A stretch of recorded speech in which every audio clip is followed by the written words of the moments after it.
قل يا أيها الناس إنما أنا لكم نذير مبين.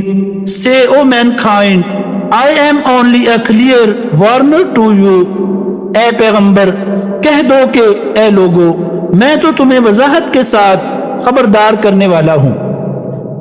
فَالَّذِينَ آمَنُوا وَعَمِلُوا الصَّالِحَاتِ لَهُم مَغْفِرَةٌ وَرِزْقٌ كَرِيمٌ.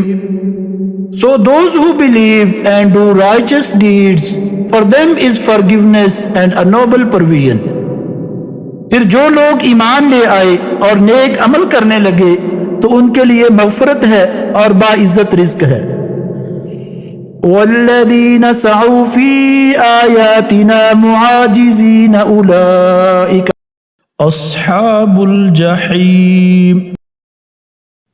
And those who strove against our verses, seeking to cause failure, those are the companions of the hellfire. اور جن لوگوں نے ہماری آیات کے بارے میں کوششیں کی اس حالت میں کہ وہ نیچا دکھانے والے ہیں وہی دوزخ والے ہیں.